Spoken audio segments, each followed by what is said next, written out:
Irama Inspirasi Ramadan. Iya. Terima kasih ya untuk semua jamaah masjid dari berbagai jurusan dan berbagai kota yang selalu hadir bersama kami. Narasumber kita adalah Kang Muhammad Furqan Al-Faruqi. Topik kita mengenai motivasi diri dengan Al-Quran. Kembali nih Kang Furqan, saya ingin bertanya satu pertanyaan yang mewakili juga kawan-kawan yang lain, Kang. Suasana batin seperti apa sih Kang Furqan yang seharusnya kita rasakan ketika kita mendengar ayat-ayat Al-Quran, terlebih ketika kita sendiri yang membacanya? Iya, jadi ketersentuhan itu efeknya banyak. Yang paling mudah itu yang bisa diukur biasanya adalah menangis ya. Dan kita pernah mendengar kisah bahwa di antara para sahabat itu yang paling sering menangis karena Al-Quran adalah Abu Bakar As-Siddiq radhiyallahu anhu. Jadi kita bisa bayangkan betapa lembutnya hati beliau sehingga getaran Quran itu cepat sekali tertangkap oleh beliau ya. Kita pasti jauh sekali ya, kalau kita bandingkan ya mungkin kita hanya seperberapa dari beliau. Tapi itu adalah efek yang paling mudah. Nah ini sebenarnya fenomena ini saya yakin kita pernah mengalami mungkin ya, tiba-tiba kita merasa ayat ini luar biasa indahnya, padahal kita tidak tahu mungkin maknanya, boleh jadi ya kita terhanyut sejenak ya, tapi kemudian kesadaran itu turun lagi. Jadi sifatnya itu memang temporary buat kita itu. Nah pertanyaannya, apakah memang ini kejadian yang sifatnya sesaat atau tidak? Itulah yang kemudian ketika saya perdalam, sebenarnya tidak. Kalau kita bisa menyiapkan sebab-sebab itu hadir senantiasa pada diri kita, maka sebenarnya kita ya akan lebih sering merasakan sentuhan bacaan Al-Quran itu. Baik kita membaca sendiri, ya apalagi kemudian kalau kita mendengar bacaan orang yang benar-benar bacaannya ya memenuhi standar kepastian. Ya, itu pasti kita akan mudah, dan itu karena itu kita bisa saksikan mengapa para jamaah umroh, haji itu kalau mereka hadir di Masjidil Haram ya, ketika Al-Quran dibacakan oleh imam, mereka menangis luar biasa ya. Sayangnya kok pas pulang nggak nangis lagi itu. Nah itu saya heran ya. Mungkin karena apa? Karena temporary tadi. Jadi saat di sana kesadarannya naik, kemudian itu beresonansi dengan Al-Quran. Ini kalau bahasa tekniknya ini ya, beresonansi, maka dia merasakan ya, dirinya dalam genggaman Al-Quran. Jadi seperti terbimbing dia. Dan pada saat itulah kemudian Al-Quran itu seperti mudah dicerna, mudah dipahami, mudah dihafal.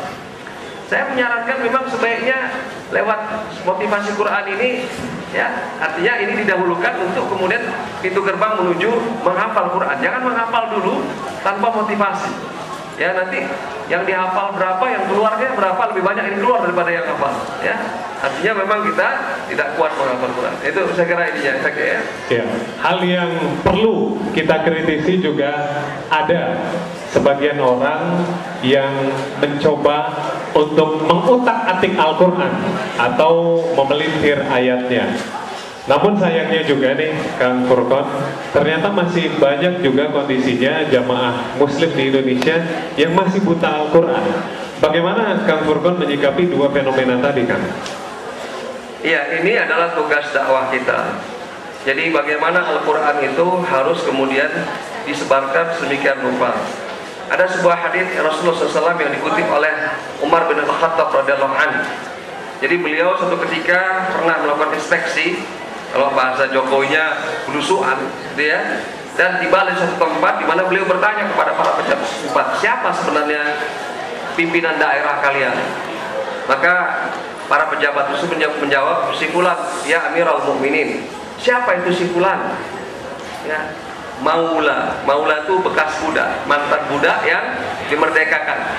Ini bukan budak letik ya, kalau bahasa Sunda budak letik itu yang anak kecil. Ini budak orang yang kehilangan kemerdekaan. Maka Umar merah padam wajahnya dan kemudian bertanya, mengapa kalian pilih seorang mantan budak? Mengapa bukan orang-orang Quraisy yang pernah menjadi pimpinan? Nah jawaban mereka, para pejabat ini menarik buat kita ya. Mereka mengatakan, ya Amirul Mukminin, ya beliau menguasai faraid, Qur'annya lebih baik dari kami. Mendengar jawaban itu, Umar kemudian wajahnya sumringah dan mengatakan, benar kalian, sesungguhnya aku pernah mendengar Nabi bersabda, innallaha yarfa'u bihadzal kitab aqwaman wa yadh'u biha akharin. Allah mengangkat martabat satu kaum, seseorang bekas budak bisa menjadi gubernur, kira-kira begitu, itu dengan Al-Quran, dan merendahkan yang lain juga dengan Al-Quran. Nah, jadi ini adalah tugas dakwah kita agar umat ini terangkat, tidak ada cara lain kecuali ajarkan mereka Al-Quran. Tentu saja Al-Quran plus ya keterangan Rasulullah ya, agar mereka juga bisa menjalankan Al-Quran dengan benar. Kalau begitu, Kang Furqon, pertanyaan mendasarnya adalah bagaimana sih cara kita untuk bisa menumbuhkan motivasi, mulai membuka Al-Quran, mengambil Al-Quran, membuka, mempelajari dan mengamalkannya. Ini urusan motivasi. Bagaimana caranya, Kang? Ya, jadi langkah pertama adalah ciptakan suasana yang menyentuh mereka. Yang saya tahu adalah bacaan Quran itu, kalau kita bacakan dengan benar, itu ingat, Al-Quran ini, saya ambil contoh begini, kalau kita yang senang musik klasik, kenapa Beethoven itu bisa menyentuh seseorang?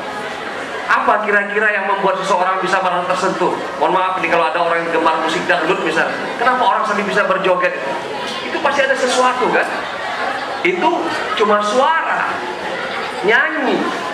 Bayangkan ini Al-Quran, kalamullah. Nah, jadi ini persoalannya adalah kita selama ini ya belum terlatih untuk menyampaikan Quran, ya, membacakan Quran ke tengah-tengah umat dengan haqqa tilawati, kalau dalam bahasa Al-Quran itu dengan bacaan yang benar, ya, bacaan yang menyentuh.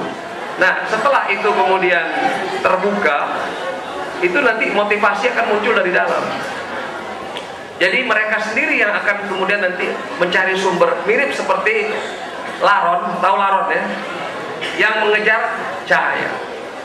Dan itu yang dialami oleh kemudian para sahabat di masa itu. Dan terus terang, dalam beberapa kasus ketika saya memberikan pelatihan ini, dan kemudian ternyata sang pesertanya itu ada yang tersentuh itu sampai sekarang ya belajar Quran itu subhanallah. Padahal dia seorang manajer perusahaan swasta yang cukup besar, pekerjaannya sendiri sudah menyita waktunya, tapi subhanallah orang ini bisa hafal Quran 1 tahun 300 ayat. Dan itu lewat motivasi. Ya. Dan saya yakin sekali kalau akan lahir generasi-generasi yang seperti ini, tapi setelah hatinya itu tersentuh, sehingga dia sampai bahkan bisa menangis tuh kalau baca Quran atau mendengar Al-Quran dibacakan. Subhanallah ya. Bagaimana nih jamaah, teman-teman sekalian, apakah sudah tertanam motivasi untuk mempelajari Al-Quran? Sudah ya, seharusnya sudah, apalagi kita sebagai seorang Islam yang memang harus mengkajinya. Nanti kita juga ingin mengetahui kira-kira faktor apa sih yang menyebabkan kita menjadi malas untuk mempelajari Al-Quran. Jawabannya sebentar lagi, tetap di Irama Inspirasi Ramadan. Ramadan segarkan iman.